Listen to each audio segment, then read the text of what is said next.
After the last couple years, we all have struggled with mental wellness. Teachers aren't okay, the students aren't okay, our community members aren't okay. We may like to think we are, but really this has been a very hard last couple of years. As a superintendent, staff was crying for help. The staff is saying, I am not a mental health professional, and my students have needs. What can I do? Sources of Strength really believes that our mission is to go as far upstream in prevention as possible. I've never talked to a teacher or a counselor or an admin that doesn't say some version of, I feel like I'm just trying to put out crises and deal with problems as they come. And what we really believe is so important is to have systems in place upstream.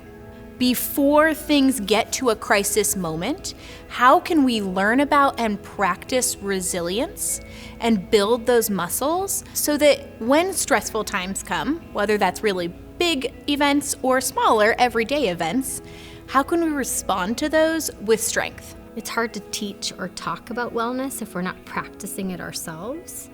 And one of the ways that we do that is through the Sources of Strength wheel. By engaging and thinking about what are these 8 protective factors and how do they show up in our life to help us weather the ups and downs of life.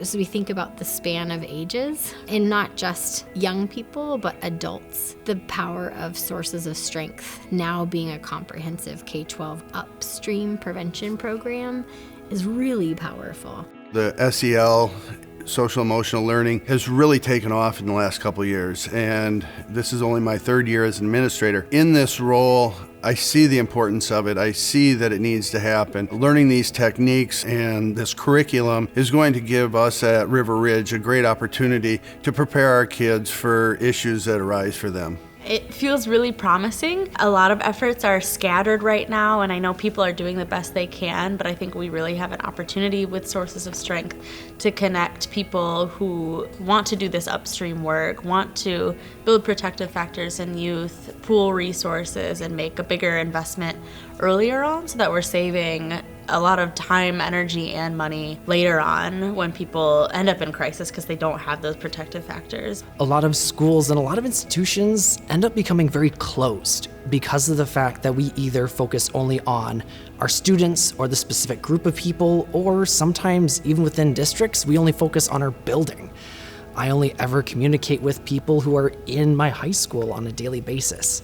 So when trying to build these connections, it's not just about how do we reach the students better? How do we help the students communicate better? It's also how do we expand that reach?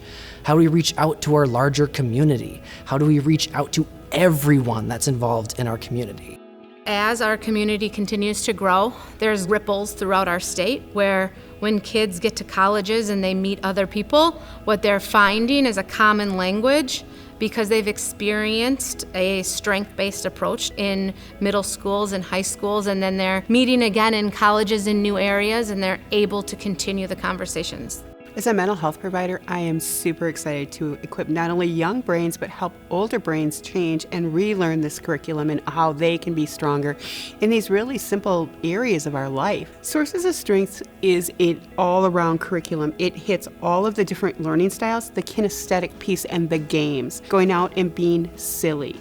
We as adults lose that, and when we get to do that and bring it and be with our kids and be silly with them, it ignites a whole different way of learning and being with our students. The most fun thing about running this program in the classroom is, one, this program focuses a lot on playing games and getting kids active, which is always fun to watch the kids smile and play and have a good time. But also, it's just fun to watch people connect. There's a lot of games that involve learning things about people that you might not know.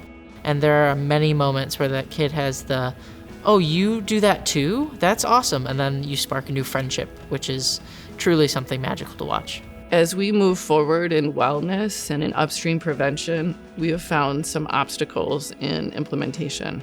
Some of those obstacles might be funding, that it's something new, or that it's just positive and it's too positive. When we work together, we can braid in funding and we start increasing people's knowledge of being able to pull together the strengths that they have in their communities to really implement high-level evidence-based practices in rural schools and in smaller schools that have a hard time with accessing resources like funding. Things that Connect Strength has been able to help do, what I've helped schools do, is just realize that they're connected to other resources. I help write their grants. I help bring together their data and analyze their data so that they can be equipped with a data-driven strategy to meet the needs in their community. Partnering is very important when it comes to mental health altogether, both on the mental health side of therapy and everything, but also on the financial side. Everything costs money. It isn't feasible for a small district like Partyville to be able to fund something so large. So having those connections and making it so that it is more reachable and more accessible to a district like ours is important. Prior to Sources of Strength, our principal would allot X amount of dollars a year for whatever resources that may be. So we would have a lot of times different assemblies throughout the year.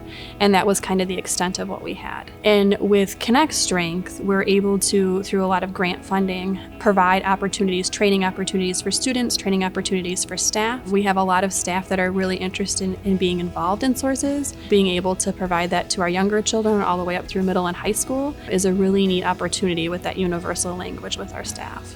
A lot of this starts with how we are casting a vision of the world we want to live in. And if more of us are casting a similar vision, more people are seeing that, more people are able to act and behave in a way that will help us get there. So I think utilizing the power of the collective of all of these schools, all of these organizations, there's a lot of positive things that can come from that. To communicate what our hopes are with Connect Strength is to invite people to ask us for help and to be able to work with us and really provide a strengths-based foundation for school-based mental health for the kids, the families, the staff, and the communities. Given the opportunity to work together, we can make really big things happen in Wisconsin and be modeled throughout the country.